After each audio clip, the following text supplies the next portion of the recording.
పాట పాడేటువంటి అనుభవం ఉన్నా లేకపోయినా, నాలాగా అప్పుడప్పుడు ప్రభు ఎదుట నిలబడి వాక్య పరిచర్య చేసే అనుభవం ఉన్నా లేకపోయినా, పాటలు రాసే కృప, పాటలు పాడే కృప, పరిచర్య చేసే కృప, ఏ కృప ఉన్నా లేకపోయినండి, చంచలత్వ మనసు మాత్రం పనికిరాదు. అది కూడదు. అది వేరునే పెకిలించి వేస్తుంది, పూర్తిగా సమూల నాశనానికి తీసుకుని వెళ్ళిపోద్ది. ద్విమనస్సు కలిగి ఉంటే ఆ వ్యక్తి ఉద్యోగపు ప్రయాణంలో కూడా అస్థిరత్వం ఉంటుంది, కుటుంబాన్ని కట్టుకునే విషయంలో కూడా అస్థిరుడైపోతాడు, స్థిరత్వం ఉండదు. ఒకరోజు బాగుండొచ్చు కుటుంబం, మరొక రోజు బాధల్లో ఉండొచ్చు. ఉద్యోగం కూడా ఒకరోజు మంచి స్థితిలో ఉండొచ్చు, కూలిపోవచ్చు. అస్థిరత్వం అస్థిరత్వం అస్థిరత్వం. దేనిని బట్టి?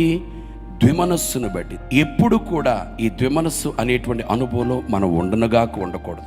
ప్రభు సన్నిధిలో ఇక్కడికి వచ్చి పాట పాడాం, బయటికి వెళ్ళిపోయి లౌకికమైన విషయాల్లో మనం కలిసి తిరుగుతూ ఉన్నాం.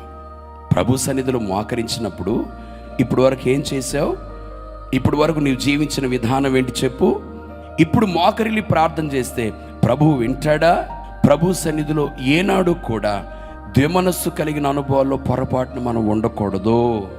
ఒక గొప్ప మందిరానికే వెళ్ళినా, ఒక గొప్ప సేవకులతో పాటు కలిసి పరిచర్లో మనం ఉంటూ ఉన్నా, ఎన్నో సంవత్సరాల భక్తి జీవితపు అనుభవం ఉన్నా, ద్విమనస్సు చంచలత్వం ఒకవేళ ఉంటే ప్రభు అన్నాడు, కఠినంగా ఏమన్నాడు తెలుసా? దేవుని యొద్ద నుంచి ఏదైనా పొందుకుంటానని పొరపాటున వ్యక్తి మనసులో కూడా ఉంచుకోకూడదు. అన్నా, లోక సంబంధమైన విషయాల్లో కొనసాగుతున్న ప్రభు దగ్గరికి వచ్చావా? వచ్చి ఒక పాట పాడేశాను కదా, ఈ పూట వాక్యం వింటున్నాను కదా, దేవుని సన్నిధిలో ఆరాధించాను కదా, నేనేమైనా పొందుకుంటానేమో, అదిగో నా బ్రతుకులో ఈ సమస్య, నా జీవితంలో ఈ కష్టం, నా సమస్యలన్నీ కూడా విపరీతంగా ఉంటూ ఉన్నాయి, నేనేదైనా తప్పకుండా పొందుకుంటాను అని నువ్వు అనుకుంటూ ఉంటే క్షమించు. ఈ మాట చెప్పడానికి ప్రభు చెప్తున్న మాట ఏంటో తెలుసా?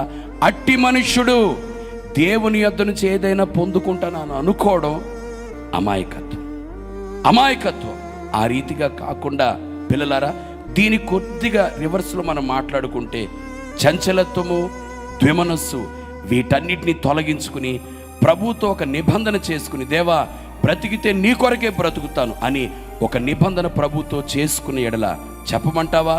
సందేహము లేకుండా నీవు కోరుకున్నవని ప్రభు నీకు అనుగ్రహించునుగాక. సందేహపడవలసిన అవసరం లేనే లేదు. ప్రభు కోరుకున్నట్లుగా ఖచ్చితంగా అనుగ్రహిస్తాడు. అంత మాత్రమే కాదు, కలిగి ఉన్నది ఏది కూడా పోగొట్టుకోకుండా ఈ కృప నిన్ను, నీ కుటుంబాన్ని నిశ్చయముగా కాపాడునుగాక.